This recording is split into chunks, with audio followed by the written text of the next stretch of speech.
আর দেওয়ার সম্ভাবনা নাই। কারণ যেসব সন্তান আমাদের ছাত্র, কোন ঘরের সন্তান ছাত্র না আছে, সেই সন্তানদেরকে, যে সন্তানরা রাস্তায় নেমেছিল, সন্তানদের দাবি হাইকোর্ট সমস্যা সমাধান করে দিয়েছে, মাননীয় প্রধানমন্ত্রী অ্যাকসেপ্ট করেছেন। আমরাও প্রত্যেকটা সন্তানের পিতামাতা হিসাবে আমরাও তাদের সেই দাবি মেনে নিয়েছি। সেই হিসাবে আমি বলতে চাই, এই জনগণের পাশে আমরা আছি, ভবিষ্যতে থাকব। শেখ হাসিনার নেতৃত্বে আছি। শেখ হাসিনার হাতকে শক্তিশালী করার জন্য যা যা করা দরকার আমরা তাই করব।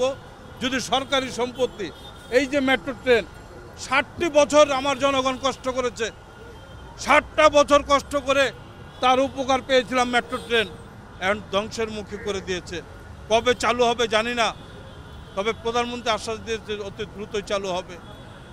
আমরা চাই এই মেট্রো ট্রেন আবার শুরু হোক, জনগণের আশা আকাঙ্ক্ষা পূরণ আবার করুক, এবং জনগণকে নিয়ে আগামীতে এই জামাত শিবির, যারা বিএনপির লোকজন যারা জ্বালাপোড়া করেছে, তাদের বিরুদ্ধে হুলিয়া জারি, তাদের অবস্থান এই বাংলার মাটিতে আর করতে দেব না ইনশাল্লাহ।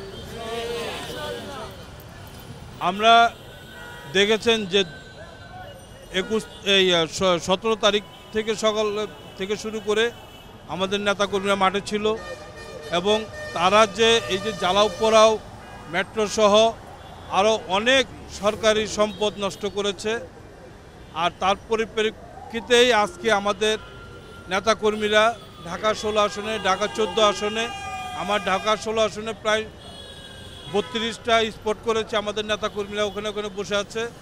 মানুষের জানমাল রক্ষার্থে, সরকারি সম্পদ রক্ষার স্বার্থে আজকে আমরা পাহারা দিচ্ছি রাস্তা রাস্তায় এসে। যার যেসব ছাত্ররা যে দাবি করেছিল, সেই দাবি ইতিমধ্যে হাইকোর্ট যে রায় দিয়েছে, ছাত্ররা মেনেছে, এবং তারা সবাই খুশি। বাংলাদেশের যত ছাত্ররা আছে সেই সব সন্তানরা আমাদের, সেই সন্তানরা খুশি হয়েছে।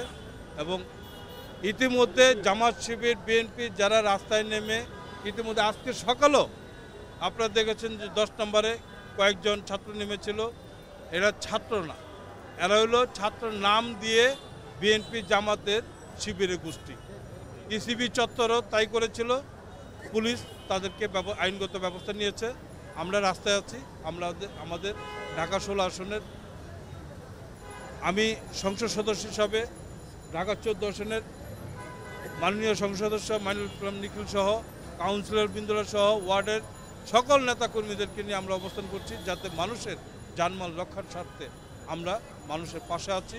মানুষের পাশে থেকে মানুষের কাজ করব, জনগণের কাজ করব, এবং সরকারি সম্পদ রক্ষা করার জন্য যা যা করা দরকার, ওই জামাত শিবির, রাজাকার এবং বিএনপি তাদের প্রতি হুলিয়া জারি, তাদের কোনোভাবেই বাংলার মাটিতে যাতে কোনো উচ্চারণ না করতে পারে।